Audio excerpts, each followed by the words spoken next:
Kayo ang dahilan kung bakit di ako sumuko sa mga bagay na kung ba't ang luha ko'y tumulo. Ito ang mensahe ko upang aking ipahatid sa mga tropa, kaibigan, kapangkat at kapatid. Pasasalamat kong kay tagal ko nang gustong sabihin. Ang puso ko ang gumawa nitong aking awitin. Para sa inyong lahat, ito ang tanging paraan. Sa mga taong para sa akin ay palaging nandyan. Hambog. Kayo ang dahilan kung bakit di ako sumuko sa mga bagay na kung ba't ang luha ko'y tumulo. Ito ang mensahe ko upang aking ipahatid sa mga tropa, kaibigan, kapangkat at kapatid. Pasasalamat kong kay tagal ko nang gustong sabihin. Ang puso ko ang gumawa nitong aking awitin. Para sa inyong lahat, ito ang tanging paraan. Sa mga taong para sa akin ay palaging nandyan. Upang ako'y mabigyan ng kalakasan ng loob at manatili na nakatayo at di patataob na kahit na anumang pagsubok na nagdadatingan. Di ako takot pagkat alam kong may malalapitan. Pag ako ay mayroong problema na dinadala, akala ko ako'y nag-iisa, ngunit hindi pala. Alam nyo ba kung bakit?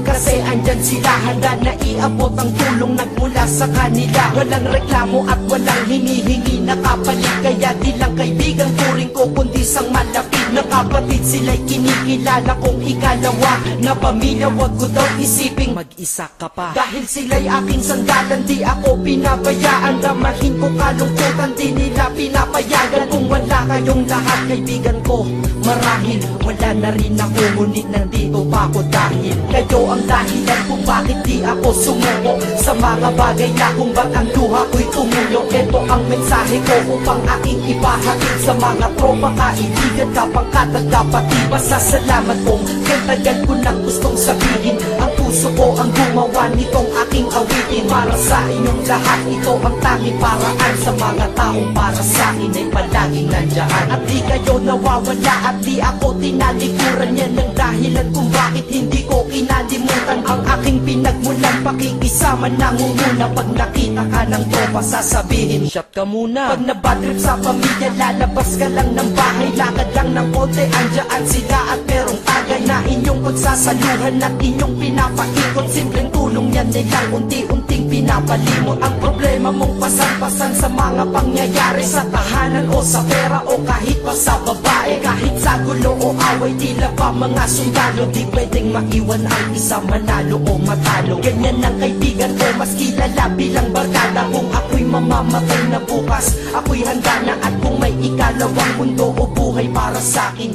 sana magiging tropa ko kayo pa rin. Kayo ang dahilan kung bakit di ako sumuko sa mga bagay na kung ba't ang luha ko'y tumulo. Ito ang mensahe ko upang aking ipahatid sa mga tropa, kaibigan, kapangkat at kapatid. Pasasalamat kong kay tagal ko nang gustong sabihin. Ang puso ko ang gumawa nitong aking awitin. Para sa inyong lahat, ito ang tanging paraan. Sa mga taong para sa akin ay palaging nandyan. Kaya ako'y kontento na dahil kayo'y naging parte ng buhay ko. Sa kabutihan nyo, paano ko gagante? Magtatawagan ng mga tropa, kita-kita lang sa kanto. Pagkatapos didiskarte ng pichelyosi at baso. Papaikot ang sombrero para mag-ambagan tropa. Kahit 20 pwede na, basta lamang makatoma.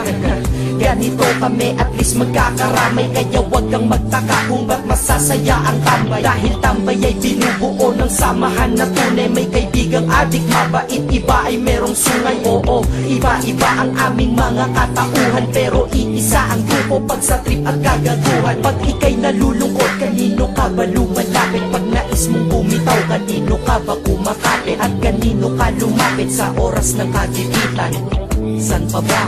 Diba sa kaibigan? Kayo ang dahilan kung bakit di ako sumuko sa mga bagay na kung ba't ang luha ko'y tumulo. Ito ang mensahe ko upang aking ipahatid sa mga tropa, kaibigan, kapangkat at kapatid. Pasasalamat kong kay tagal ko nang gustong sabihin. Ang puso ko ang gumawa nitong aking awitin. Para sa inyong lahat, ito ang tanging paraan. Sa mga taong para sa akin ay palaging nandyan.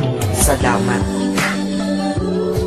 Acero Records, Sad Productions, hambog ng Sad Pro Crew.